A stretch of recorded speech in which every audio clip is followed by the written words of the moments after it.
नमस्कार दर्शकों, किए गए वायदे के अनुसार मैं एक बार फिर उपस्थित हूँ आज एक नई अतिथि के साथ।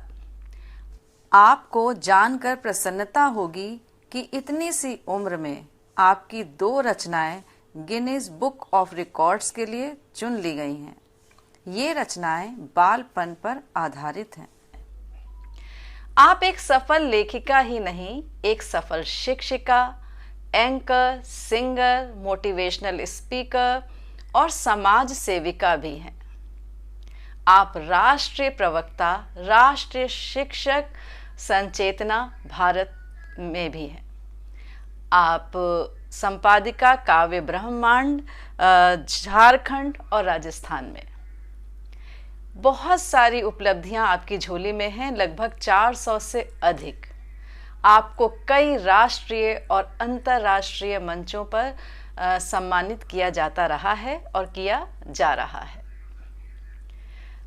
अगर हम सम्मानों की बात करते हैं तो आपको कई सम्मान प्राप्त हो चुके हैं, जैसे दलित साहित्य सम्मान, सुभद्रा कुमारी चौहान सम्मान, सावित्रीबाई फूले सम्मान, महादेवी वर्मा सम्मान, नारी रत्न सम्मान। इसके अतिरिक्त आप एशिया पर्यावरण रत्न अवार्ड, सुपर वुमेन अवार्ड और ग्लोबल एजुकेटर अवार्ड प्राप्त कर चुकी हैं। ये बहुत थोड़े से हैं।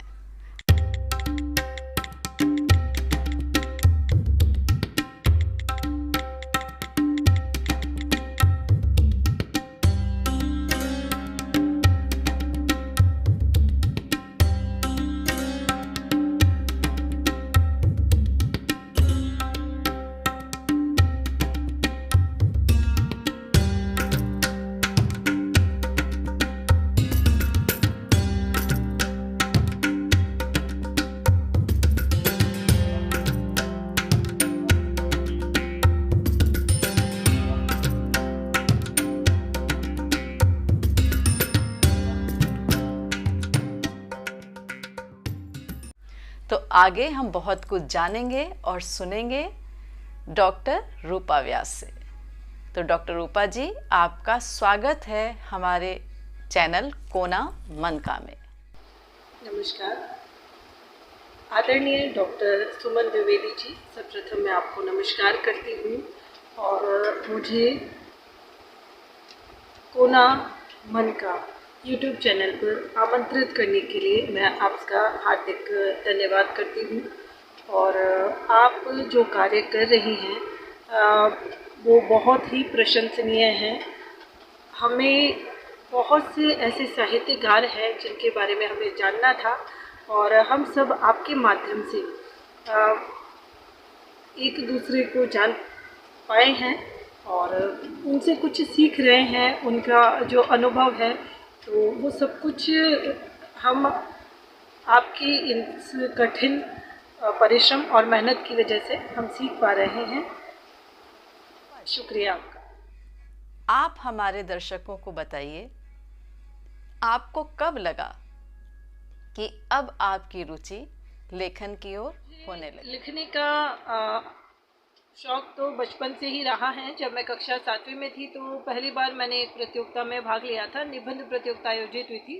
खासकर मुझे निबंध लिखना ही ज़्यादा पसंद है और अंतर्विद्यालय प्रतियोगिता थी, उसमें प्रथम बार मुझे स्थान भी प्राप्त हुआ। फिर धीरे धीरे मेरा रुझान भी इस लिखने में, मुझे लगा कि मैं लिख सकती हूँ, रुचि भी बनती चली गई। मेरा परिचय आदरणीय दिलीप भाटिया अंकल से हुआ, जो कि वैज्ञानिक अधिकारी रहे हैं, अभी रिटायरमेंट हो चुका है। तो उन्होंने ही मार्गदर्शन किया कि अब आपको अलग अलग जितनी भी प्रतियोगिता होती थी, लोकल स्तर पर भी, राज्य स्तर पर या कॉलेज लेवल पर, तो फिर धीरे धीरे वो मुझे बताते गए, मैं उसमें प्रतिभाग करती रही। फिर न्यूज़पेपर पढ़ती रही, उनमें मिला, तो इस तरह से मेरा रुझान, मेरी रुचि बनती चली गई। और फिर एक अच्छा सम्मान भी मुझे प्राप्त हुआ राजस्थान साहित्य अकादमी के द्वारा। मेरी एक रचनाएं भावना, भावुकता और विवेकशीलता, उसमें स्थान भी मिला, जिसमें मुझे माननीय उपराष्ट्रपति भैरव सिंह शेखावत जी से उस रचना के लिए मुझे सम्मानित किया गया। फिर उसके बाद मेरा परिचय साहित्यिक मंच, बदलाव मंच में आदरणीय दीपक क्रांति सर से हुआ। जो कि मेरे आदर्श हैं, और वो मुझे पग पग पर समझाते भी हैं कि कहाँ पर हमें किस प्रकार संचालन करना है, या किस प्रकार साहित्य का क्या उद्देश्य है, और मतलब साहित्य की कौन कौन सी विधाएं हैं। तो मैं उनको अपना आदर्श मानती हूँ, और निरंतर सीखना ही हमारा उद्देश्य है, और हम हर किसी से सीख सकते हैं, और सीख कर आगे बढ़ना चाहती हूँ, और जो भी मैं समाज में देखती हूँ वही मैं लिख भी रही हूँ। रूपा जी, ये जानकर खुशी हुई कि आपने अपने शौक को पूरा करने के लिए पुरजोर कोशिश की है और पुरस्कारों ने आपका हौसला बढ़ाया है। ये तो होता ही है कि अगर हमें पुरस्कृत किया जाता है या हमें मेरी प्रशंसा होती है तो हमें खुशी होती है और हमारी ऊर्जा दुगनी हो जाती है।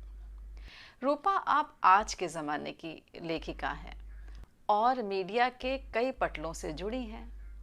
उसके बारे में हमारे दर्शकों को कुछ बताइए। विभिन्न साहित्यिक पटल सोशल मीडिया से मैं जुड़ी हुई हूँ, और इससे ये हुआ कि मुझे काफ़ी प्रसिद्धि भी मिली है।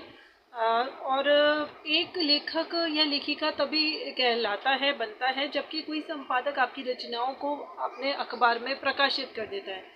तो मैं तो काफ़ी इनको, जो भी सोशल मीडिया हैं, पत्रिकाएं हैं, पत्रकार हैं, इनके कार्यों को बहुत मैं नमन करती हूँ, क्योंकि ये बहुत ही मेहनत से कार्य करते हैं, और इनके साथ जुड़कर कई जगह पर मुझे संपादक का के रूप में भी जोड़ा गया। जैसे इनकलाब पत्रिका, बदलाव मंच में भी हूँ, और साथ में कविता कानन राजस्थान पे भी संपादक का कार्य मैं कर रही हूँ। तो काफ़ी रचनाओं का जैसे संग्रह करना होता है इसमें, और कई नए नए साहित्यकारों से आपका परिचय होता है, तो बहुत कुछ हमें सीखने को मिलता है। हम उनको भी मार्गदर्शित करते हैं, तो काफ़ी अच्छा लगता है। इस तरह की अगर नियुक्तियां भी कोई हमें जिम्मेदारी देते हैं तो उन कार्यों को हम भी अपना कर्तव्य समझकर, और निस्वार्थ साहित्य सेवा इस माध्यम से मैं कर रही हूँ, तो अपने आप ही एक आत्मविश्वास आता है, आत्मसंतुष्टि मिलती है। तो वही कार्य मैं भी करती हूँ। ये आपने सही कहा कि सोशल मीडिया एक ऐसा मंच है जहां हम दूर दराज बैठे साहित्यकारों, लेखक, कवियों से जुड़ सकते हैं सहजता से। मैं भी यही करती हूँ और अच्छा लगा ये जानकर। और आप तो कई राष्ट्रीय अंतर्राष्ट्रीय मंचों से जुड़ी हैं और लगातार लिख भी रही हैं, और आपकी 2 कविताएं चुन ली गई हैं जैसा कि मैंने बताया। उसके बारे में हमारे दर्शकों को कुछ बताइए। और हाँ, आप गाती भी अच्छा है, तो कुछ गुनगुना भी दीजिए। हाल ही में पर्यावरण दिवस पर मैंने लिखी है, रक्तदान दिवस पर भी मैंने अपनी रचना लिखी। इसके अलावा अभी आपने जैसे पूछा विश्व रिकॉर्ड के बारे में, तो एक संग्रह था जो विश्व स्तरीय है, जिसके अंदर हमें विषय भी दिया गया था, बच्चे विषय। तो बच्चे तो सभी के प्यारे होते हैं, और ख़ासकर मुझे भी काफ़ी अच्छे लगते हैं बच्चे। तो उसमें बच्चे विषय दिया गया था, और बच्चे विषय पर ही मैंने अपनी रचनाएं इसके अंदर प्रेषित की थी। और एक जो गीत है हमारा काफ़ी चल रहा है, हम बचपन से सुनते आ रहे हैं, उस गीत को सुनकर मतलब मेरे को बहुत ही अच्छा लगता है। जब भी बच्चे नज़र आते हैं, या विद्यालय में भी मैं पढ़ा रही हूँ, तो बच्चे कई बार मुझसे बोलते हैं कि आप ये गीत सुनाइए। तो वही उस गीत के मैं ये कुछ बोल आपको सुनाना चाहूँगी। आप सभी ने सुन रखा है। बच्चे मन की सच्ची, सारी दुनिया की आँख की तारे, ये वो नन्हे फूल हैं जो भगवान को लगते प्यारे, बच्चे मन के सच्चे। आप एक अच्छी लेखिका हैं, ये तो मैं जानती थी, पर आप इतना सुरीला गाती हैं ये मैंने आज सुना। अच्छा लगा आपको जानकर। इतनी सी उम्र में आपको इतने सारे सम्मान मिले हैं, जिनमें से कुछ का ही मैंने जिक्र करा है। उन्हें आप कैसे देखती हैं?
बारे में तो मैं यही कहना चाहूँगी कि एक आत्मविश्वास अनुभव करती हूँ जब मैं अपनी उपलब्धियों को जब भी मैं देखती हूँ। जैसे कि कभी हर किसी के जीवन में कुछ सुख दुख की घटनाएं चलती रहती हैं, तो कभी मेरे जीवन में भी मुझे ऐसा अनुभव होता है कि मतलब मुझे कहीं जगह पर निराशा हासिल हुई है, या ऐसा लगता है कि इस तरह से क्या मैं अपना आत्मविश्वास, मेरे को ऐसा लगता है कि अभी नहीं है या कम महसूस होता है। तो मैं अपनी उपलब्धियां जो अभी तक प्राप्त कर चुकी हूँ उनको देखती हूँ, तो मुझे लगता है कि मैंने अभी इतना किया है और आगे भी मैं बहुत अच्छा करूँगी। तो मतलब मैं अपनी उपलब्धियों से खुद को भी प्रेरित करने के लिए करती हूँ कि अभी मुझे और कुछ करना है, और ईश्वर से यही मांग करती हूँ कि ईश्वर मुझे सब कुछ देना पर अहंकार मत देना।